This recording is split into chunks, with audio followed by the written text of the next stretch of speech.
एक बार फिर से हम आपको वो इकोनॉमिक कॉरिडोर की तस्वीरें दिखाते हैं। ये मैप आप देखिए, भारत से मिडिल ईस्ट होते हुए यूरोप जाना कितना आसान हो जाएगा अगर ये कॉरिडोर वजूद में आ जाता है। India middle east Europe corridor, और आने वाले वक्त में ये कॉरिडोर यूरोप से अफ्रीका तक की कनेक्ट हो जाएगा। मतलब भारतीय उत्पाद, इंडियन प्रोडक्ट्स मिडिल ईस्ट होते हुए यूरोप तक बहुत आसानी से अपनी पहुंच बना पाएंगे। और इस प्रस्ताव पर इस विजिट में प्रधानमंत्री की खास बातचीत होनी है, और इसे कैसे अमल में लाया जाएगा, कैसे अमल में लाया जा सकता है, इसकी फिजिबिलिटी और तमाम जो देश इस रास्ते में पड़ने वाले हैं उन देशों की सहमति और इस प्रोजेक्ट की को कैसे आगे बढ़ाया जाना।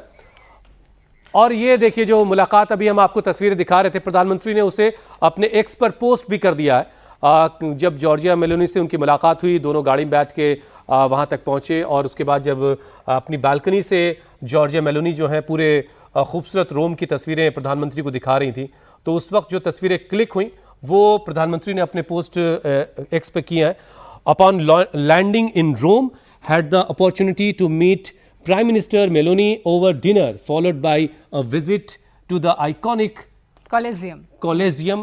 We exchanged बहुत सारी और बातें प्रधानमंत्री ने लिखी हैं और उन तस्वीरों को शेयर किया जो बड़ी शानदार तस्वीरें। बिल्कुल, प्रधानमंत्री हुसैन लिख रहे हैं कि रिसीव उन्हें एयरपोर्ट पर किया गया जब वो रोम पहुंचे। उसके बाद प्रधानमंत्री मेलोनी से मुलाकात हुई, डिनर हुआ, और डिनर के बाद प्रधानमंत्री मेलोनी उन्हें एक हिस्टोरिक मॉन्यूमेंट कोलोजियम लेकर गई। वहां पर उसके इतिहास के बारे में दोनों की बातचीत हुई, उसे समझा, उसके इंफ्रास्ट्रक्चर को समझा, किस तरह से वो बना था। और इसके अलावा कई ऐसे वाइड रेंज ऑफ सब्जेक्ट्स रहे, कई ऐसे विषय रहे जिस पर दोनों ही राष्ट्राध्यक्षों की बात हुई।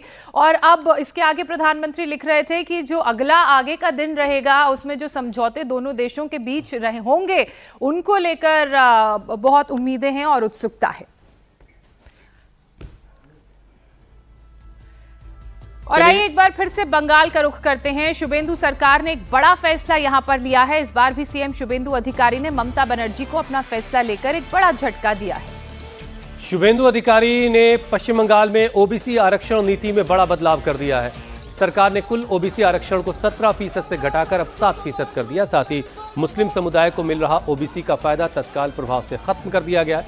ममता बनर्जी ने ओबीसी कैटेगरी ए में 10% और ओबीसी कैटेगरी में कैटेगरी बी में 7% आरक्षण दिया था, और इस तरह से कुल 17% आरक्षण मिल रहा था। अब सिर्फ 7% आरक्षण लागू होगा, और नई नीति के तहत आरक्षण सिर्फ वास्तविक पिछड़े हिंदू समुदाय के लोगों को मिलेगा जो SC ST श्रेणी में नहीं आते। और अब बंगाल में कुल 66 जातियां और समुदाय हैं जो ओबीसी के दायरे में आएंगे। इन्हीं को सरकारी नौकरियों में और दूसरे प्रमोशंस में 7% आरक्षण का फायदा मिलेगा। शुभेंदु सरकार ने दावा किया है कि पिछली सरकारों के जरिए मुसलमानों को ओबीसी लिस्ट में शामिल किया गया था जो गैर कानूनी था, और ये एक वोट बैंक की राजनीति थी। सरकार ने कलकत्ता हाईकोर्ट के उन टिप्पणियों का भी हवाला दिया जिसमें मुसलमानों को ओबीसी में शामिल करने को असंवैधानिक बताया गया था।